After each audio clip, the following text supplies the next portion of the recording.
Gênesis capítulo 12.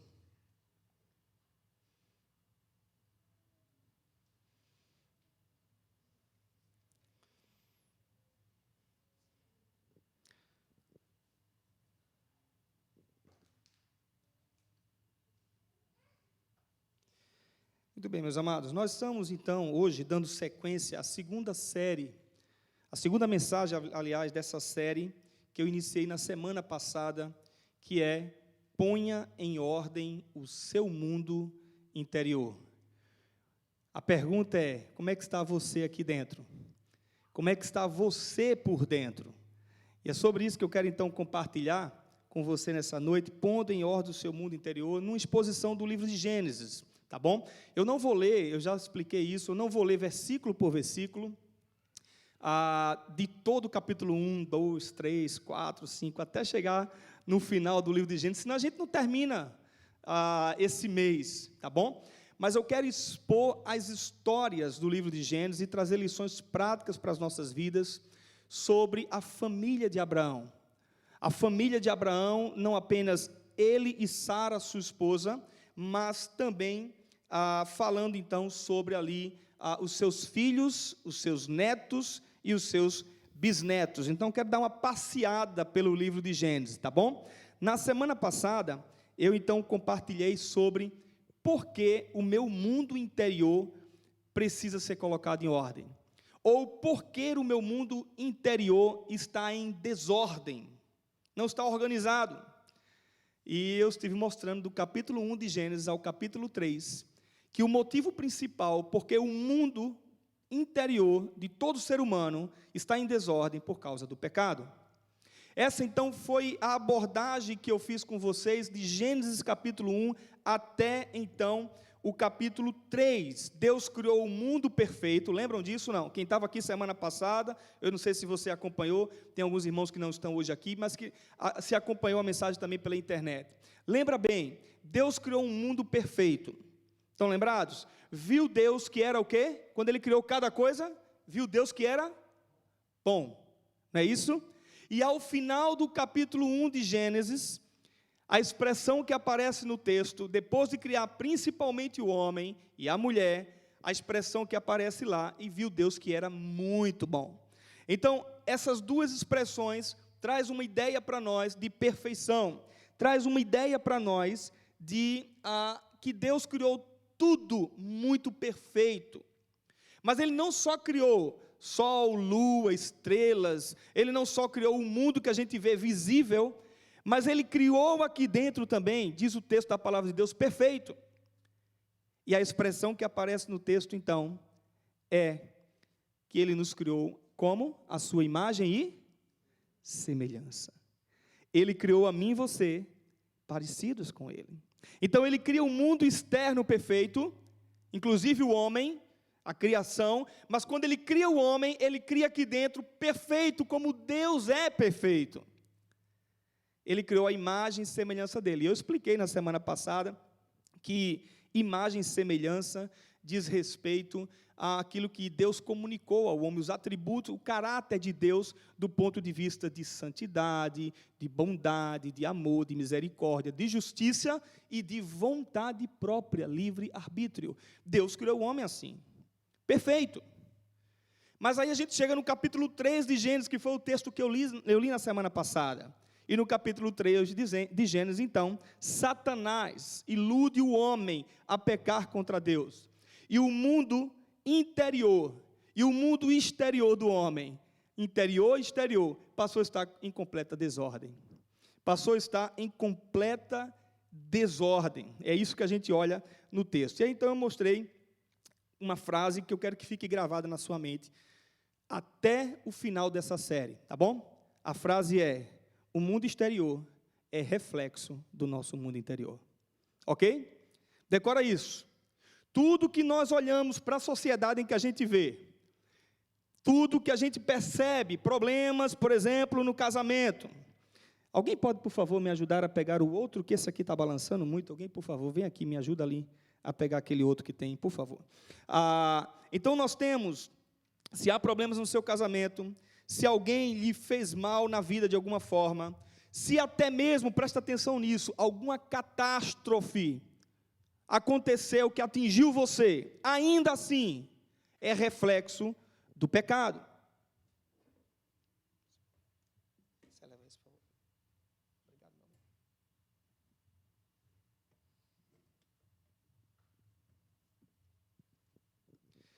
Então, é reflexo do pecado. Volta aqui um pouquinho comigo, então. Tudo de ruim, tudo de mal, tudo que acontece na sociedade, por parte dos homens, ou de mim mesmo, e até mesmo as coisas naturais, são consequências do pecado. Por quê? Porque Deus não criou o mundo assim. Deus, quando criou o mundo, Deus criou o mundo perfeito, bom, muito bom. Deus criou o homem perfeito, a imagem e a semelhança dele. Então, eu mostrei que esse mundo está em desordem, porque Satanás nos seduz a desobedecer a palavra dele. Eu mostrei semana passada que o mundo está em desordem, porque nós somos seduzidos sempre, e na nossa tendência é fazer o que é mal. Também mostrei porque quando nós pecamos, nós não nos voltamos para Deus como deveria. E ainda mostrei porque o culpado sempre é o outro. A mulher que tu me deste, a serpente me fez pecar, sempre o culpado é o outro, nunca nós mesmos. Então o mundo está em desordem, porque o mundo espiritual, na sua vida, na minha vida, está em desordem, gerando problemas emocionais, sentimentais, relacionamento, laços afetivos, tudo gerando problemas. Por quê? Porque o pecado adentrou no mundo. Deus não é o culpado, foi o homem, instigado por Satanás, que decidiu pecar contra Deus. Então, preste bem atenção, se nós entendemos que o mundo exterior é reflexo do meu mundo interior, a partir desses 4 próximos domingos, então semana passada foi uma introdução, a partir dos próximos 4 domingos, eu quero então olhar para a família de Abraão, eu quero mostrar os acertos e os erros dessa família cometidos por eles, e aí mostrar como o mundo interior e exterior deles está em desordem, ou em alguns momentos eles permanecem em ordem, ok? Então hoje eu quero trabalhar sobre pondo em ordem a minha casa, pondo em ordem a minha família. Abra agora Gênesis capítulo 12 e vamos ler o texto da palavra do Senhor. Gênesis capítulo 12 diz assim a palavra do Senhor. Então o Senhor disse a Abraão: saia da sua terra e do meio dos seus parentes, e da casa do seu pai, e vá para a terra que eu te mostrarei. Farei de você um grande povo, e o abençoarei. Tornarei famoso o seu nome, e você será o quê? Uma bênção. Abençoarei os que te abençoarem, amaldiçoarei os que te amaldiçoarem. Por meio de vocês, todos os povos da terra serão, por meio de você, todos os povos da terra serão abençoados. Partiu Abraão, como lhe ordenara o Senhor, e Ló foi com ele. Abraão tinha 75 anos quando saiu de Harã. Levou sua mulher, Sarai, seu sobrinho Ló, todos os bens que havia acumulado e os seus servos, comprados em Harã, partiram para a terra de Canaã e lá chegaram. Abraão atravessou a terra até o lugar do carvalho de Moré, em Siquém. Naquela época, os cananeus habitavam essa terra. O Senhor apareceu a Abraão e disse: a sua descendência darei esta terra. Abraão construiu ali um altar dedicado ao Senhor, que lhe havia aparecido. Dali, prosseguiu em direção às colinas a leste de Betel, onde amarrou acampamento, tendo Betel a oeste e Ai a leste. Ai era uma cidade. Construiu ali um altar dedicado ao Senhor e invocou o nome do Senhor. Depois partiu Abraão e prosseguiu em direção ao Neguebe. Houve fome naquela terra e Abraão desceu ao Egito para ali viver algum tempo, pois a fome era rigorosa. A fome era rigorosa. Então, pondo em ordem a sua família. Olhando para a família de Abraão e Sara, eu quero trabalhar isso agora nessa noite, mas antes eu quero mostrar para você o real sentido do texto da palavra de Deus. Qual é o sentido desse texto de Gênesis capítulo 12? Aqui nós temos então o chamado de Abraão, ok? Abraão foi chamado, mas chamado para quê? Para fazer o quê? E aí a gente vai olhar para toda a Bíblia, a partir de Gênesis capítulo 12, e a gente vai ver que Abraão foi chamado para formar uma nação, para formar um povo, ok? Ele foi chamado por Deus para formar uma nação, dessa nação viria Jesus Cristo, dessa nação viria o Messias prometido, o enviado de Deus. Lembra, no capítulo ainda 3 de Gênesis, que eu mostrei na semana passada, quando o homem e a mulher caem, instigado por Satanás, quando Deus vai dar o castigo à mulher, o que é que Deus diz para o castigo à serpente, perdão, o que é que Deus diz para a serpente? Porém inimizade entre você, a sua descendência e o seu descendente. Ali, o próprio Deus já estava estabelecendo que Jesus Cristo viria. E aí, queridos, Abraão é chamado para formar um povo do qual viria Jesus Cristo. Mas o chamado de Abraão, presta atenção nisso, tinha implicações maiores. Não era apenas um povo físico, não era apenas uma nação que iria ter toda uma hereditariedade ali, ia crescer aquele povo, ia desenvolver, ia formar o povo judeu, o povo israelita. Não era, tinha implicações maiores. E a Bíblia vai mostrar isso para nós, principalmente no Novo Testamento, que Deus chamou Abraão para formar um povo espiritual, que se chama igreja, o novo Israel de Deus. Não apenas a nação do qual viria o Messias, Jesus Cristo, para libertar o homem do pecado, mas Deus chama Abraão para também formar o seu povo. Em ti serão benditas todas as famílias da terra. Na verdade, todas as famílias da terra eram aqueles que, pela fé de Abraão, creria no Messias prometido.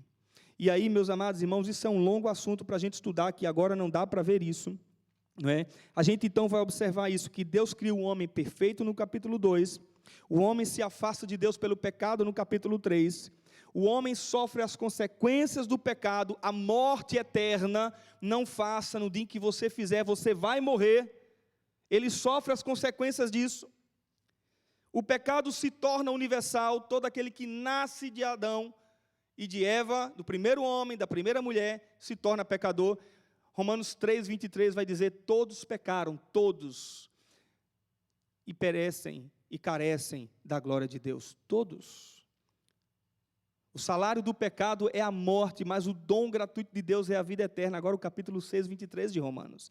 Então o pecado passa a ser universal. Não há um justo sequer no mundo. Todos pecaram e separados estão da glória de Deus.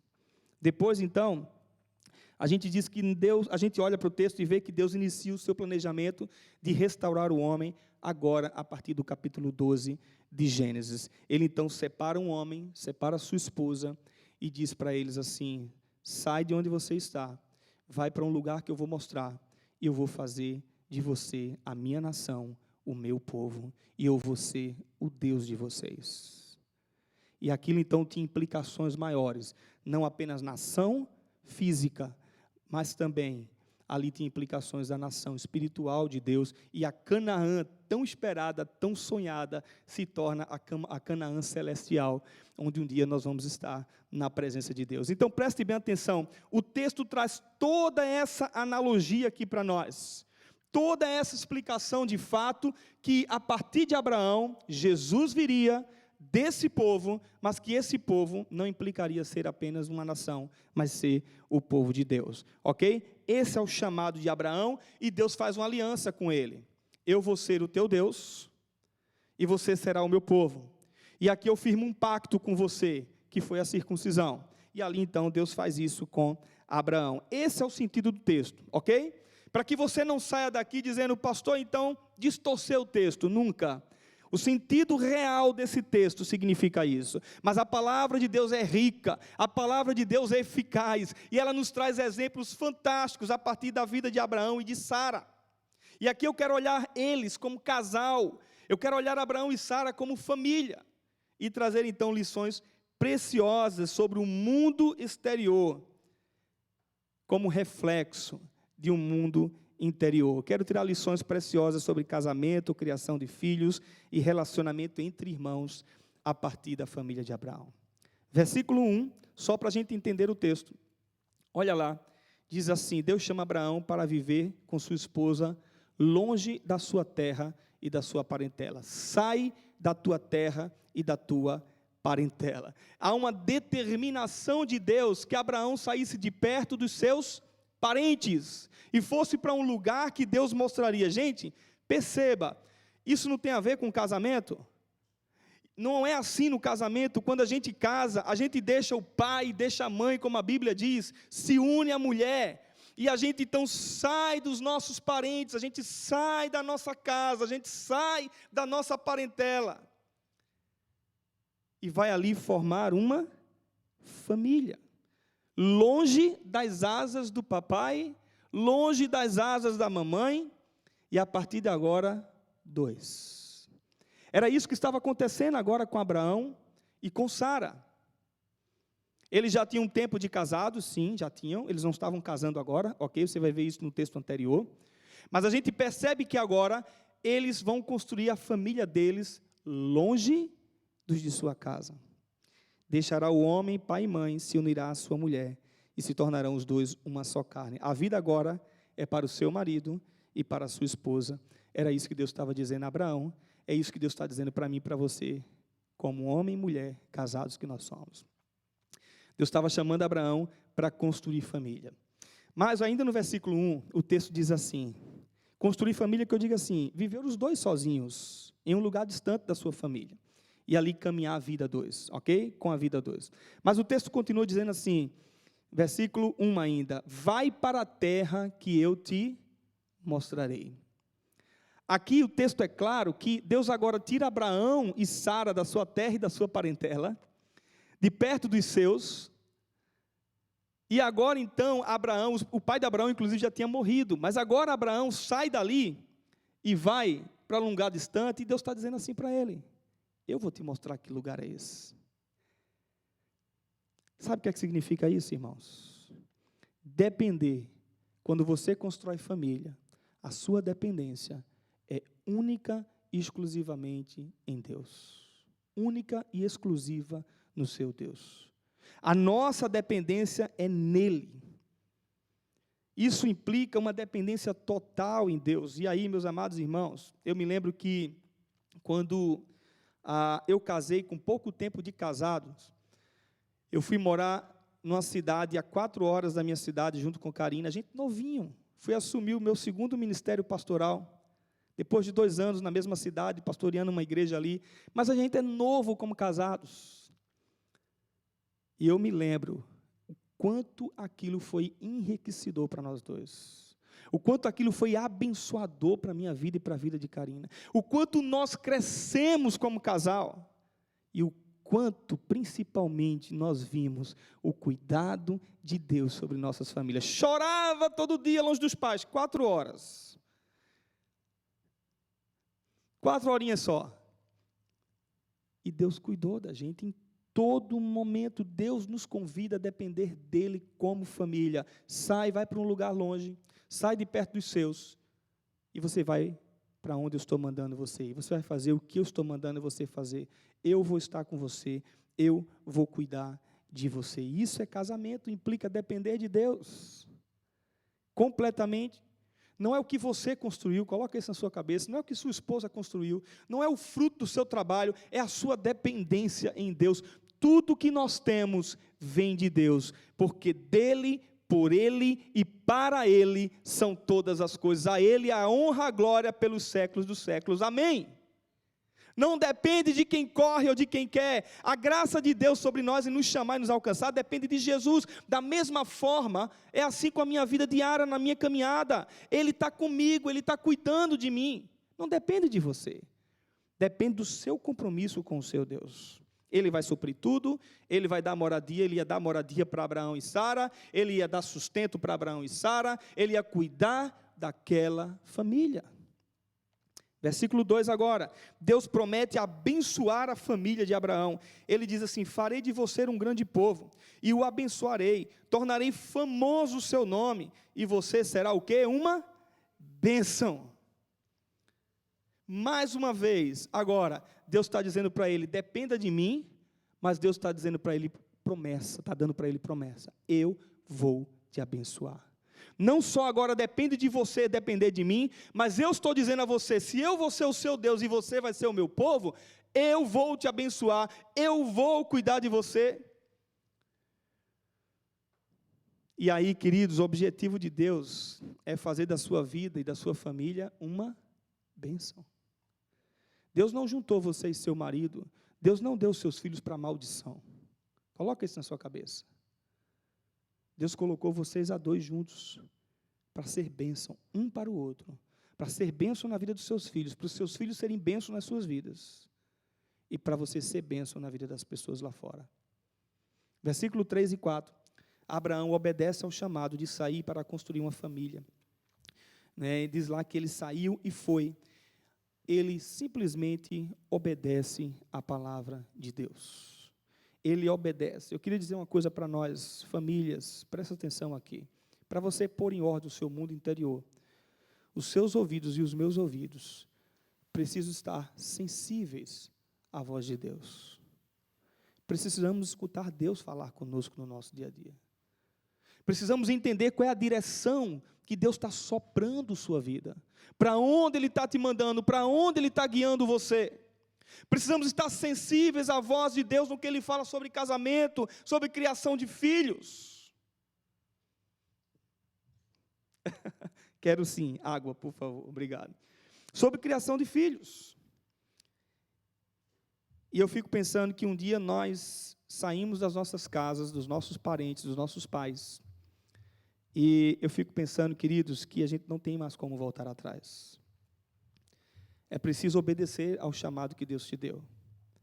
Casamento é de uma vez por todas. Você sabia disso ou não? Sim ou não? Aquilo que é ligado na terra é ligado no céu. Aquilo que é ligado na terra é ligado no céu. Jesus trata isso no momento que está falando sobre casamento.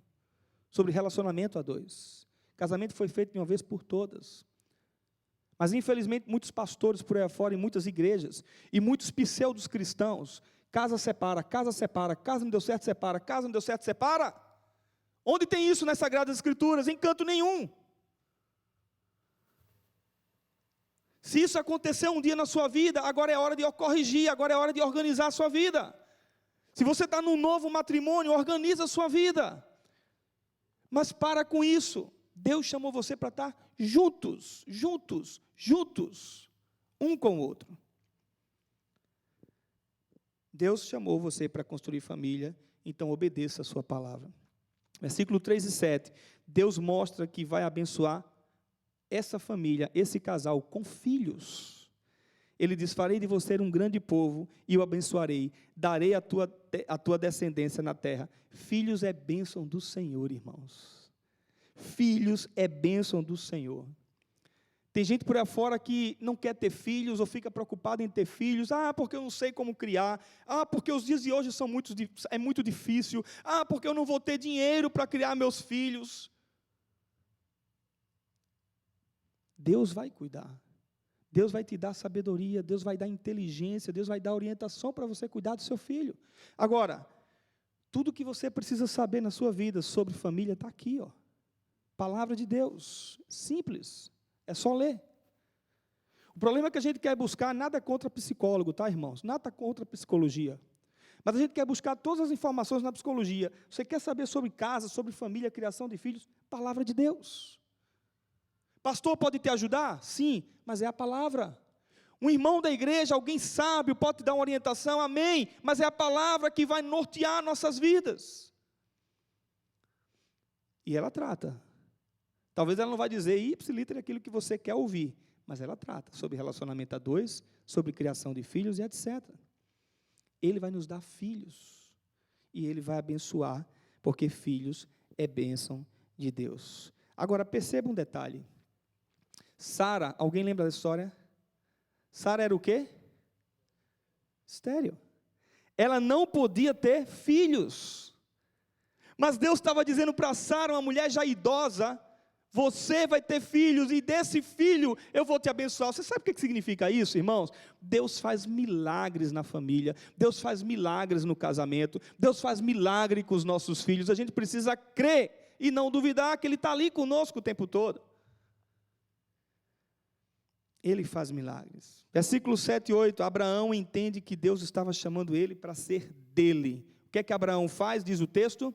Ele faz um altar ao Senhor. Ele adora ao Senhor. Ele coloca Deus sobre ele e sobre Sara, sobre a família dele. Ele prioriza a adoração ao Senhor. Ele fez um altar e ele então invocou o nome do Senhor. Você sabe o que significa isso? Deus quer ser o Deus da sua casa. Ele quer ser o Deus do seu casamento e dos seus filhos. Está com problema? Está com problema no casamento? Ora. Coloca Deus à frente, se ajoelha com seu esposo, com seu marido. Tem coisa para ser tratada, busca a presença de Deus, leia a palavra juntos. Está com problema com os filhos? Ora, busca o Senhor. Ele quer ser o Deus da sua casa. Está tudo bem? Que coisa boa. Para e vai ler a Bíblia juntos. Para e vai orar juntos. Não vai dormir sem antes orar juntos. Qual foi a última vez que você orou com seu marido, com sua esposa? Qual foi a última vez que você parou para orar? Qual foi a última vez que você parou para ler a palavra de Deus com seu marido e sua esposa? Juntos, como casal. Qual foi a última vez que você fez o culto doméstico, você, mulher e filhos? Lendo a palavra de Deus ali em família.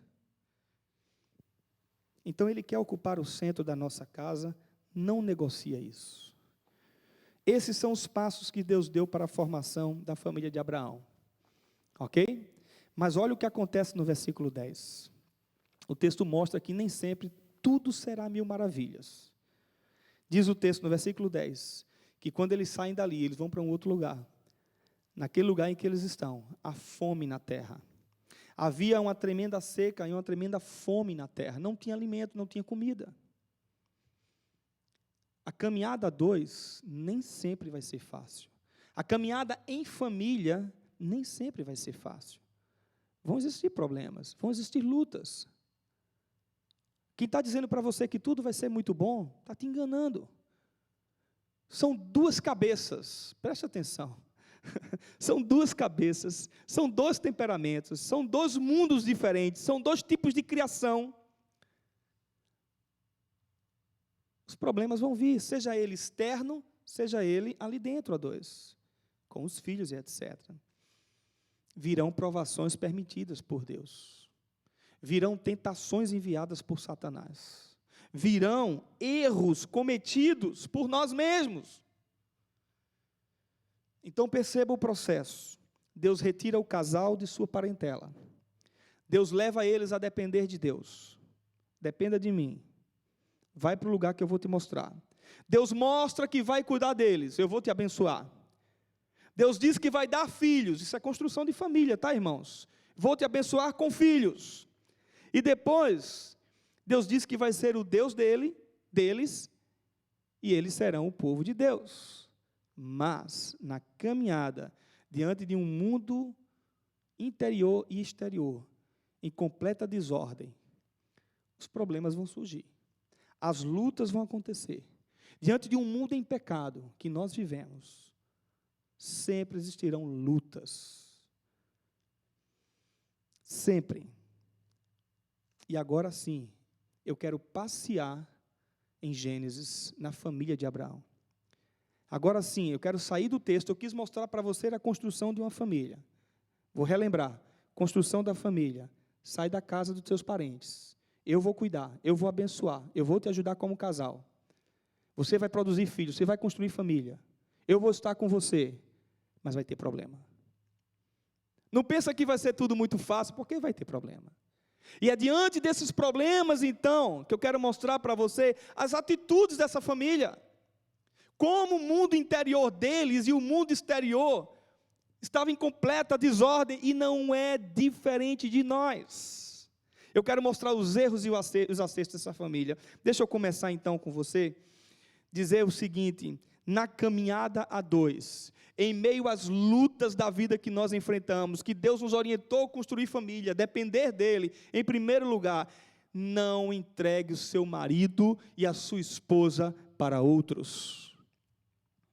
Vou repetir, não entregue o seu cônjuge para outros. Você sabe o que aconteceu? Vamos voltar ao texto, capítulo 12, versículo 13. diga que é minha irmã, para que me tratem bem por amor, e a você e a minha vida seja poupada por sua casa. Versículo 14, quando Abraão chegou ao Egito, viram os egípcios que Sarai, ou Sara, era uma mulher muito formosa, muito bonita. Vendo-a, os homens da corte do faraó a elogiaram diante do faraó, e ela foi levada ao seu palácio.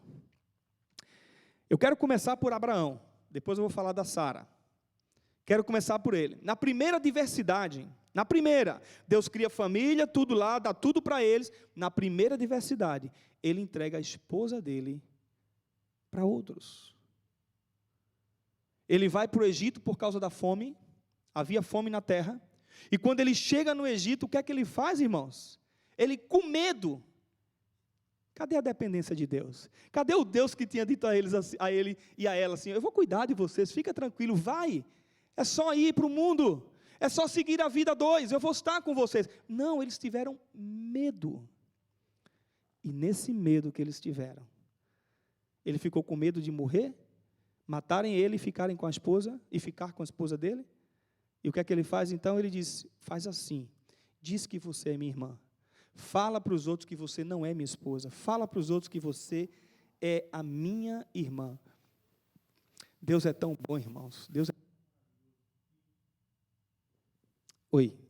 é tão maravilhoso que naquele momento, quando o faraó leva Sara para o palácio para pensar em tê-la como mulher, Deus manda uma praga para aquele palácio. E aquilo não acontece. Mas não para por aí. Mais à frente, no capítulo 20 de Gênesis, versículos de 1 a 3, Abraão parece que não aprendeu, Sara parece que não aprendeu, que Deus ia cuidar deles. Novamente, ele entrega a mulher dele para outros. No capítulo 20, de 1 a 3, ele está então em Gerar, era o nome da cidade, e o rei de Gerar, mais uma vez, quando ele chega naquela cidade, ele diz para o rei, ele diz para os súditos, ele diz para todo mundo, ela é minha irmã, e ela concorda com aquilo. Novamente, o rei quer tê-la, mas Deus de novo não permite. O que é que aconteceu agora em Gênesis capítulo 16? Agora não é mais Sara, não é mais Abraão que entrega Sara para outros homens. É Sara que entrega Abraão para outra mulher. E aí vocês conhecem a história, sim ou não? Estão lembrados? Deus tinha dito o quê? Sara, você vai ter um filho. Desse filho vai vir o Messias, o enviado de Deus, eu vou te abençoar. Mas ela não confia, eu já sou velha. E não só isso, eu já sou avançada em idade, e não só isso, eu sou estéril. Então Sara agora pega a sua mulher, a sua escrava, sua serva, e dá para o seu marido. E aí não teve jeito. Ele foi lá e papou a mulher. Numa linguajar bem chulo. E até hoje, os judeus sofrem as consequências. Essa guerra que a gente está vendo lá, no mundo árabe e o mundo judeu, são os descendentes de Ismael, filho da escrava, mundo árabe. São os descendentes de judeus, filho de Sara, quando Isaac nasce o povo judeu. E essa briga acontece, 2 filhos brigando pela terra do mesmo pai. A promessa da terra é para quem? Para Isaac. A promessa não era para Ismael. E até hoje a promessa de Deus é para Isaac. Sim. Mas olha o problema gerado pelo pecado, o jeitinho brasileiro que Sara vai tentar dar, dando a escrava para o marido. E eu estava então pensando, como é que eu aplico isso para a minha vida? Como é que eu vou aplicar isso para a vida dos meus irmãos? Trazendo para a nossa realidade, quando é que nós damos de mão beijada o nosso cônjuge para outro? Como é que a gente faz isso, irmãos? Eu não consigo deixar de pensar no seguinte, quando nós somos liberais e começamos a achar as coisas que o mundo traz para nós como nada demais. Quando nós paramos de olhar para aquelas pessoas que procuram ser radicais, radicais, entre aspas, tentando fazer o que é certo. E aqui, então, segue alguns exemplos. Comecei semana passada a falar um pouquinho sobre isso. Quando é que nós damos o nosso cônjuge de mão beijada para o outro? Quando você está assistindo um filme com ele, vamos para a prática, coisa simples. Quando você está assistindo um filme com ele ou com ela, e passa uma cena de sexo, existe uma coisa chamada controle remoto, que eu falei na semana passada, e você não passa a cena. E você acha aquilo que é nada demais, não tem problema nisso não. Não há pecado nisso. Ele ver as partes íntimas de outra mulher num filme, e eu ver as partes íntimas do homem em um filme. Aí você vai dizer para mim, pastor, peraí, pastor, o senhor está sendo muito radical, pelo amor de Deus. Isso se chama mensagem subliminar, ou se chama mensagem real mesmo. Está ali, você está vendo aquele negócio, vai ficar aqui na sua mente, não tem como. Você quer ver de outra forma? Quando eu começo a admirar homens, eu não, né? Você mulher, eu não. Quando você mulher começa a admirar homens que não é seu marido, quando você homem começa a admirar mulheres que não é sua esposa, e sua esposa está do lado, seu marido está do lado e acha nada demais nisso. Esse cara é muito bonitão, olha o corpo dele, olha o bumbum dele, olha as coxas dele, como é que são grossas, né? Olha os músculos do cara, e o marido está lá, o bestado, meu Deus do céu, achando nada demais naquilo. Você pensa que não tem isso não, irmãos? Tem muito, não é pouco não dentro da igreja. E aquilo fica onde? De novo? Aqui, a sua mente é uma máquina. A minha mente é uma máquina. Quer ver mais uma coisa, como é que a gente dá nosso cônjuge de mão beijada? Ficar de conversinhas em redes sociais com uma outra mulher que não é a sua. Ficar de conversinha ou com outro homem que não é o seu. Ficar de conversinhas em trabalho, de bate-papo, altos bate-papo. Fala uma coisa para você, presta atenção. Eu tenho 23 anos de ministério, eu e minha esposa, 23 anos cuidando de casais.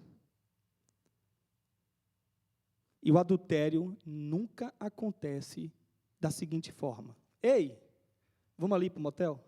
Ei, vamos ali para um quarto? Nunca. Acontece com os nada demais. As coisas vão começando devagarzinho, conversinha para cá, conversinha para lá, o marido não está legal, o marido não elogia, o marido trata mal, e aí chega alguém que fica buzinando no ouvido. A esposa do mesmo jeito, trata o cara mal o tempo todo. Você quer ver outra coisa simples? Dar caronas constantes ao sexo oposto. Mulheres da igreja, fiquem sabendo, não vou ficar dando carona para vocês nunca para os lugares.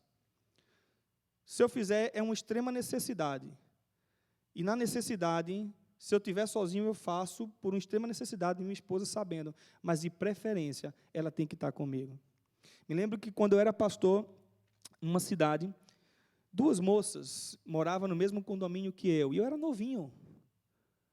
E, pastor, me dá carona para ir para a igreja, quinta-feira, culto de doutrina. Tá bom, senta aí, vamos lá.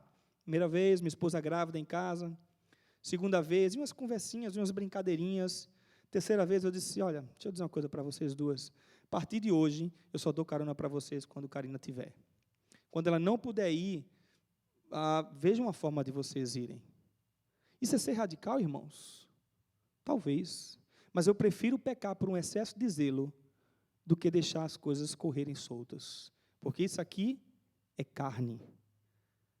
Eu sou ser humano, homem igual você. Tendencioso a cair e a pecar igual você. Você está percebendo o que eu estou dizendo? Como é que a gente dá o cônjuge para outro ou para outra?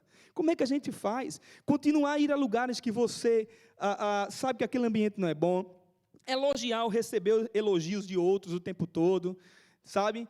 Que mais? Destratar seu cônjuge. Tem gente, tem esposa e tem marido que é o tempo todo destratando o seu cônjuge. Para com isso. Coloca ele num pedestal.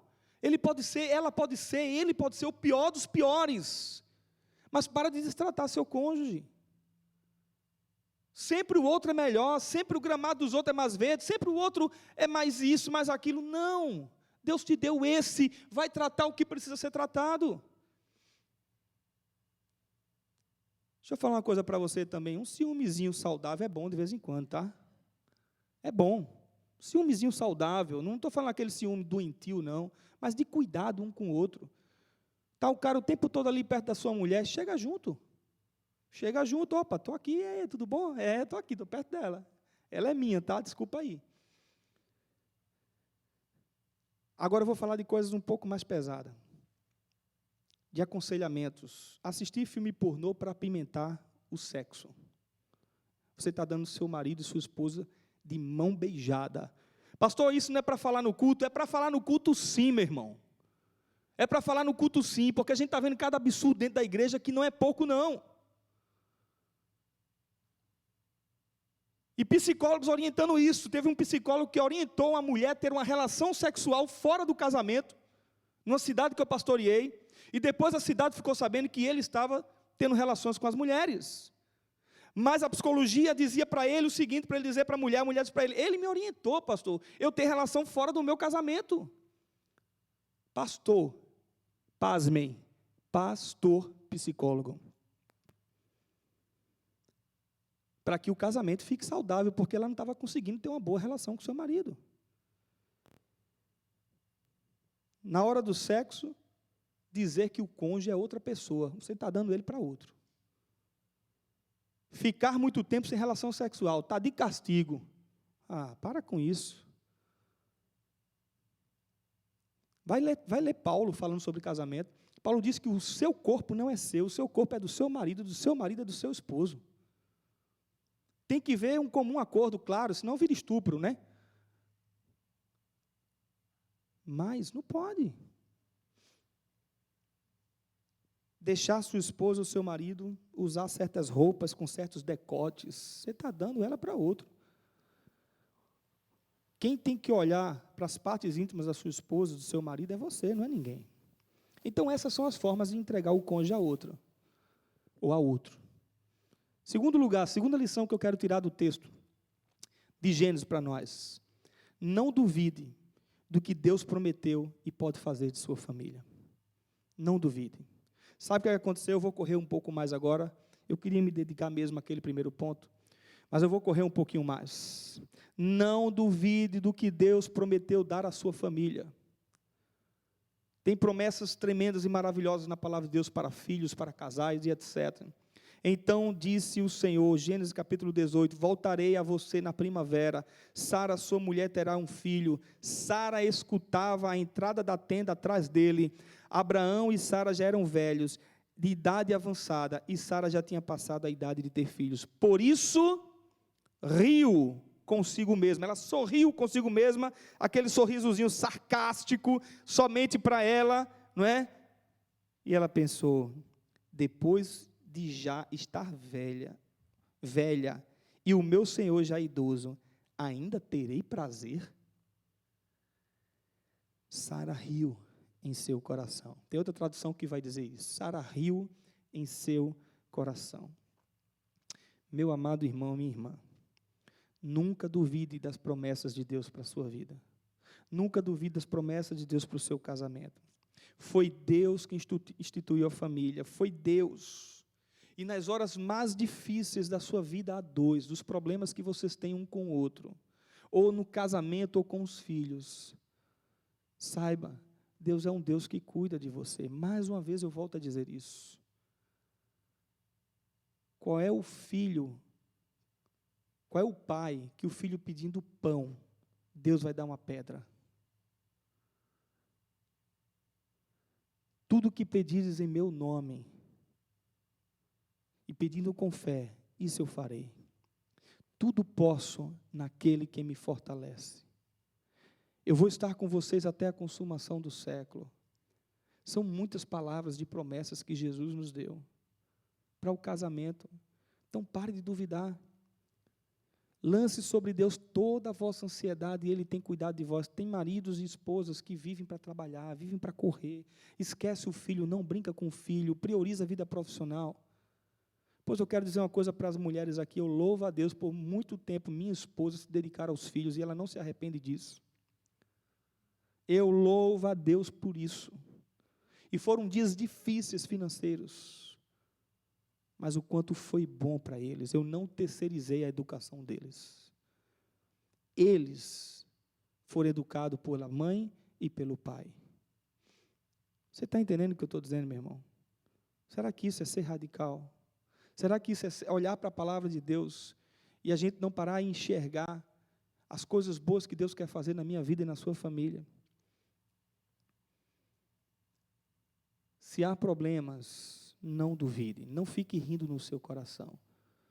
Creia que Deus está cuidando. Terceira lição: Deus deve sempre vir em primeiro lugar na sua família.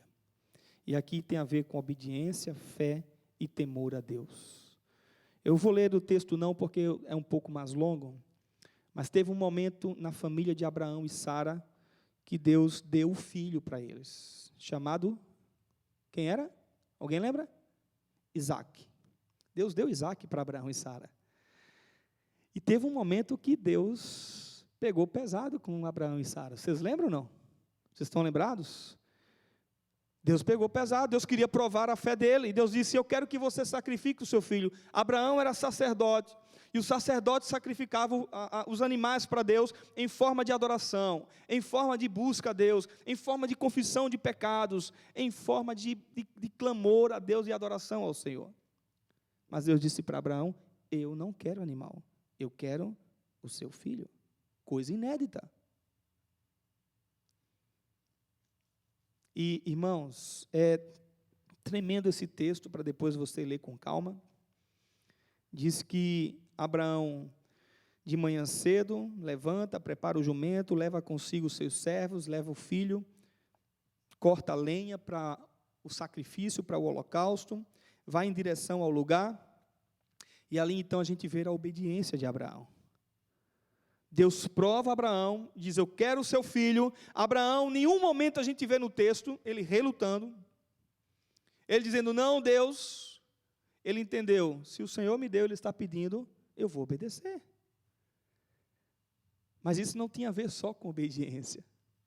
Quando a gente coloca Deus em primeiro lugar na nossa vida, não existe só obediência, a gente tem fé também. Abraão, ele não endeusa o filho dele. Tem muitos casamentos por aí afora que estão colocando o filho num pedestal.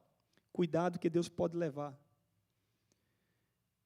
Tem muitas esposas que colocam o marido num pedestal. Cuidado, porque Deus pode levar o seu marido. E assim sucessivamente, irmãos. A gente olha, então, tem maridos que não cumprem a sua autoridade em casa, de obedecer a Deus, de obedecer a palavra de Deus. Tem esposas que não dão a honra ao marido dentro de casa como ele deve ter, segundo as Escrituras. Não é ser machista, não é ser estúpido, não é ser grosso, não é disso que nós estamos falando, mas ele é o líder espiritual da casa. Tem maridos e esposas que não se tratam com amor, pais que provocam seus filhos a ira,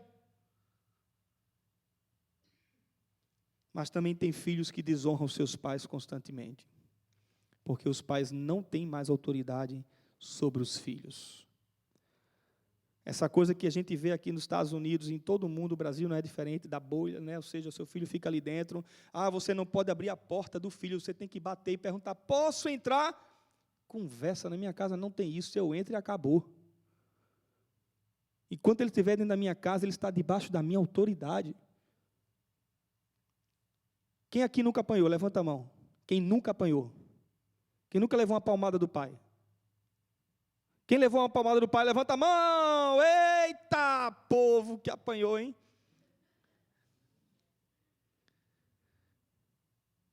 E você deu para o que não presta, não deu ou não? Você é um delinquente por acaso, sim ou não? Porque você apanhou do pai. Meu Deus, eu apanhei do meu pai, eu sou um delinquente, eu sou um... Não, eu aprendi a respeitar meu pai e minha mãe. Eu aprendi a amá-los, a honrá-los. Os pais hoje não têm autoridade sobre os filhos, e os filhos envergonham os pais constantemente. Constantemente.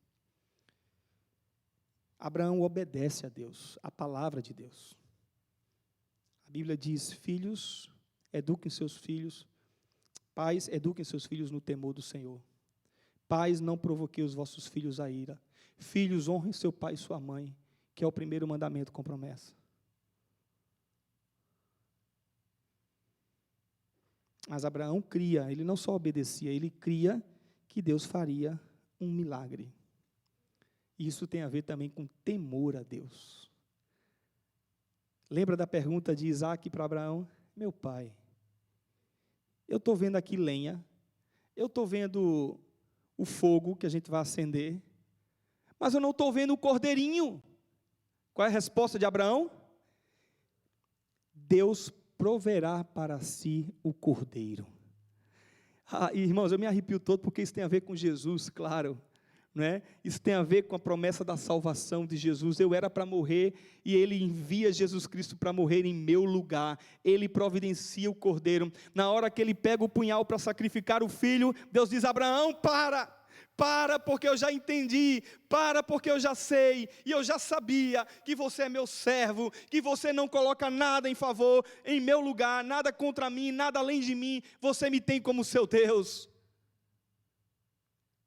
E na hora, sai do arbusto, sai do mato um cordeiro, porque Deus proverá para si um cordeiro. Jesus Cristo veio e pagou o preço pelo nosso pecado, enviado por Deus em nosso lugar. Ele é o cordeiro de Deus que tira o pecado do mundo, mas aqui traz uma lição para a minha vida e para a sua como família. Obedeça a palavra do Senhor na sua casa, tenha temor a Deus e tenha fé que Deus vai cuidar dos seus filhos. Deus vai cuidar dele, parar de superproteção, a gente precisa aprender isso. Deus vai cuidar dos nossos filhos. Ele obedeceu e exerceu a fé dele. Colocar Deus em primeiro lugar, com obediência, fé, temor, devem fazer parte da nossa família. Em quarto lugar, não tenha preferência por filhos. Gênesis 25, 28. Isaac preferiu Esaú, porque gostava de comer das suas caças. Rebeca preferiu Jacó. Os meninos cresceram. Esaú tornou-se caçador habilidoso e vivia percorrendo os campos, ao passo que Jacó cuidava do rebanho e vivia nas tendas. Não, pais, preste atenção, pai e mãe aqui. Não tenha preferência com filhos nunca. Nunca. A gente se policia em casa o tempo todo com relação a isso. O que a gente faz para um, a gente faz para o outro. O que a gente dá para um, a gente dá para o outro. O carinho, o amor que a gente tenta dar para um, a gente dá para o outro. Vai haver, às vezes, diferenças de idade. Eu converso muito isso com o Gabriel. Eu digo para ele: filho, a forma de tratar Daniel com 19 anos vai ser diferente da sua com 11. E a forma de tratar Gabriel, eu digo para Daniel, vai ser diferente da sua, que tem 19. Você está entendendo, meu irmão? Mas esses pais aqui, agora nós já estamos nos netos de Abraão e Sara. Eles estavam preferindo os filhos. Os bisnetos. Estavam preferindo. A mãe preferia um, o pai preferia o outro. É um equívoco que muitos pais cometem. Às vezes por diferença de idade, ou se pareceu com ele, né, com o pai ou com a mãe, ou por isso, né, enfim, qualquer outro motivo que você possa aí classificar, muitos filhos estão se sentindo rejeitados, trazem traumas na mente até os dias de hoje. Eu aconselho pessoas, e quantas vezes eu recebi pessoas dizendo isso assim: olha, pastor, meu pai me tratava diferente dos meus irmãos, e eu era o escanteado da casa. Isso traz uma tragédia, e trouxe uma tragédia para essa família, lembram da história? Um com medo do outro, de ser morto pelo outro. A mãe dá o jeitinho brasileiro dela de novo, novamente, né?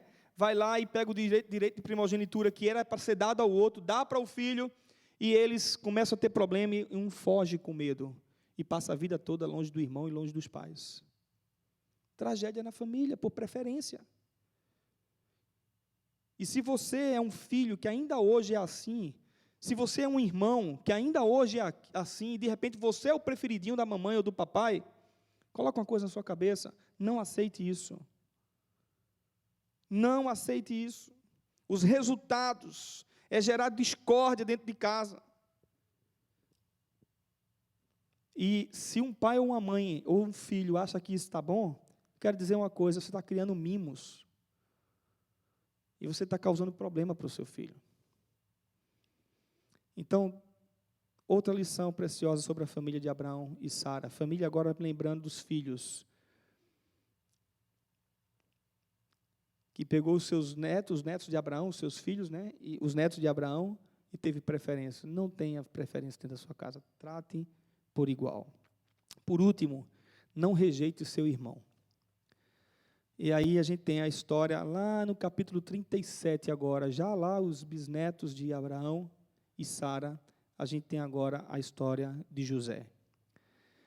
Todos lembram da história de José? Sim ou não? Se você não lembra, eu vou explicar rapidamente para você. José era o preferidinho do papai e da mamãe. Ele gostava disso. Tanto ele gostava que ele gostava de dedurar os irmãos. Diz o texto que ele dedurava os irmãos o tempo todo. E os irmãos passaram a ter tanta raiva dele, que no momento em que ele vai saber dos irmãos, levar comida para os irmãos começam a caçoar dele de longe, a zombar dele de longe, dizer, já vem ali, ó, o sonhador, aquele que tem sonhos, que vai ser melhor do que a gente, vamos matá-lo. E aí o outro irmão, Rubem, diz, não, para com isso, por favor, não faz isso. Não, vamos jogar ele naquela cova ali, deixa ele ali por um período, porque Rubem queria voltar, diz o texto, para pegar ele de volta e levar para os pais. O que é que aconteceu? Passou uma carruagem e venderam o irmão. E a gente conhece toda a história também da vida de José. A gente sabe que tudo bem, isso foi um propósito de Deus, Deus permitiu isso, e Deus fez de José um grande homem no Egito, e pôde ajudar a família depois. Mas isso não diminui nas Escrituras Sagradas o erro do pai e da mãe e o erro dos irmãos. Quantos irmãos aí por aí afora que não se dão bem, não se falam, não têm conversa, vivem brigando um com o outro, menospreza o outro. E ainda que você seja o passivo da história, aquele que sofre, quero dizer uma coisa para você, coloque uma atitude de amar, coloque uma atitude de perdoar, e Deus vai tratar com a sua vida e com a vida dele. Eu não tenho dúvida disso. Mas não rejeite o seu irmão. Eu quero concluir e voltar para o texto. Quero trazer ainda para a gente aqui, para a gente terminar lições práticas para nós. Quando Deus disse para Abraão sair da terra, da parentela, construir uma família, filhos, netos, bisnetos. Quando Deus disse isso, Deus disse que era para Abraão depender dele, confiar nele. Deus disse que abençoaria e multiplicaria a geração de Abraão. E a gente olha para o texto, a gente vê isso. Mas Deus disse logo no início lá, Deus mostrou para Abraão, quando eles vão para um lugar, eles enfrentam o primeiro problema deles. E no primeiro problema deles, o que é que ele faz? Ele entrega a esposa para outros homens. E dali começa toda uma geração de pecado. Deus sabia que não seria fácil. Deus sabia que teria problemas, como eu falei aqui no início. E toda aquela família passou a estar em desordem em alguns momentos. A pergunta é diferente de mim e de você isso? É diferente da nossa casa, do nosso casamento? Não é, irmãos. Nós somos parecidos e a gente precisa colocar a nossa casa em ordem. Primeiro conselho que eu quero dar para você aqui, antes da gente ir embora e terminar esse culto, daqui a pouquinho, é dizer para você, cuide do seu casamento.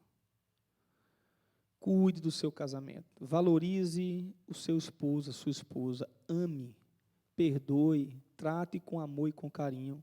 Pare de ser grosso, de ser grossa, de ser estúpido. Pare de levar seu marido para outros homens, ou sua esposa para outros homens. Cuide.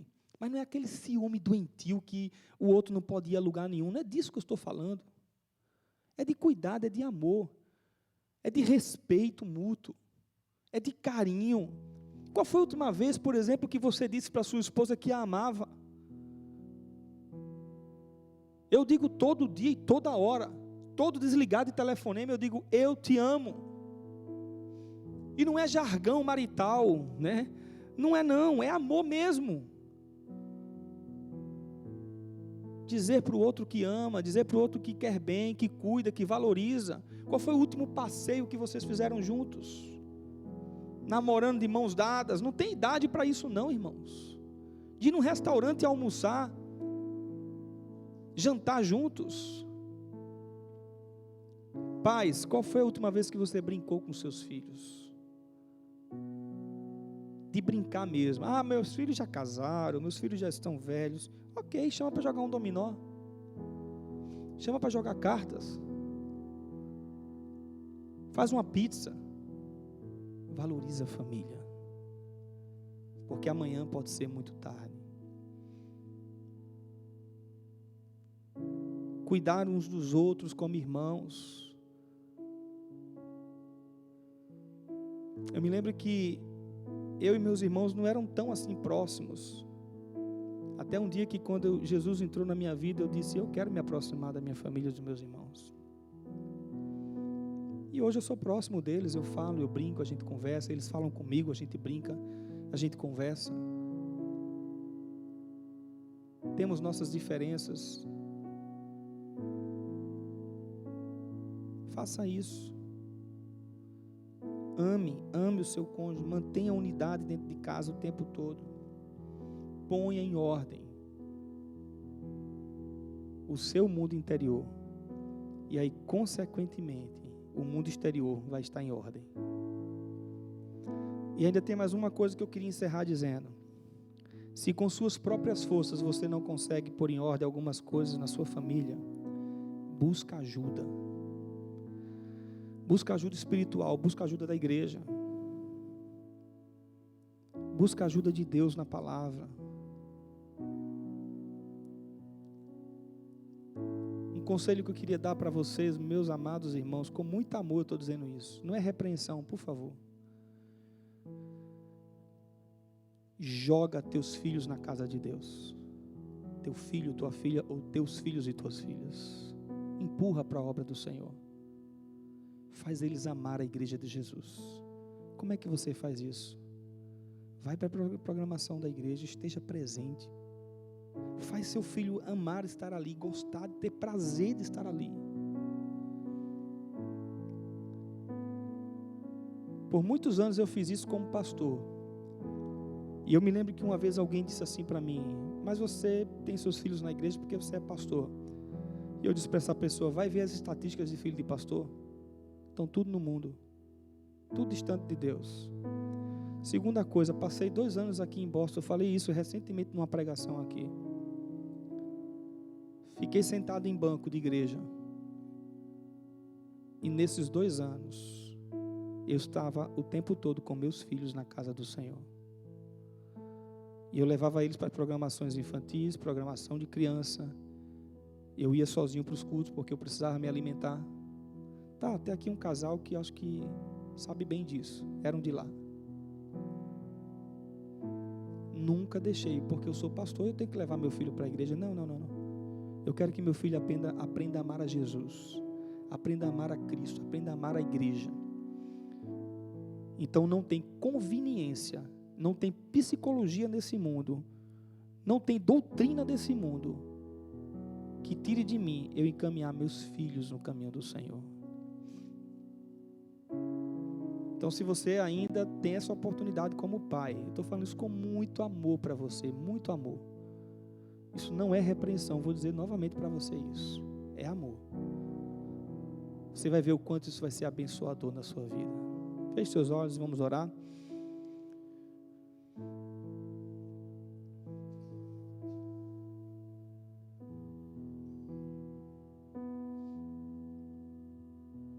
Coloque sua vida diante do Senhor em oração. Queria que você quiser fazer, se ajoelhe agora. Se não, sentado mesmo, você pode orar por sua casa. Ora pelo seu casamento, ora pelos seus filhos. Seus filhos já saíram de casa, ora por eles, intercede por eles, clama a Deus por eles. Ora pela sua família.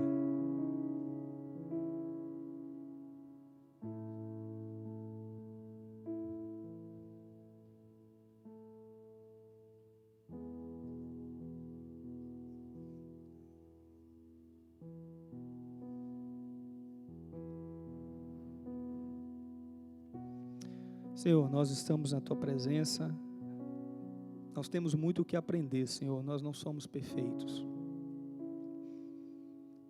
Nós somos homens e mulheres que precisamos muito do Senhor, Pai. A começar de mim, Senhor, eu sou um homem que preciso muito da Tua graça, da Tua misericórdia. para viver o que eu prego, Senhor. Tem misericórdia de mim, tem misericórdia dos meus irmãos aqui, ó Pai. O Senhor nos chamou para viver um cristianismo de verdade, e não um cristianismo de meia boca, mas viver uma vida cristã que te agrada. Ajuda-nos, Pai, nos capacita em nome de Jesus. Quero rogar ao Senhor pelas famílias aqui presentes mais uma vez. Se há casamentos aqui, ó Deus, que estão passando por lutas, ó Deus, trata com cada um. Se há pais, ó Deus, que tem problemas com seus filhos e filhos com seus pais, Senhor, ajuda meus irmãos. Se há irmãos com problemas entre si, que rejeita o outro, ó Deus, faz isso parar, Senhor, dentro de casa. Que haja amor uns pelos outros, uns para com os outros. Se há filhos, ó Deus, que não se sentem amados pelos seus pais, que o Senhor libere perdão, Senhor, porque a falta de perdão é um veneno que a gente toma para nós mesmos. Libera perdão, Senhor. E nos faz sentir amados pelo Senhor, que é o nosso Pai. Entregamos as famílias aqui em Tuas mãos, ó Pai. A começar da minha, nos ajuda, em nome de Jesus. Faça dessa canção, a sua canção que nós já cantamos aqui. Clame ao Senhor, continue clamando.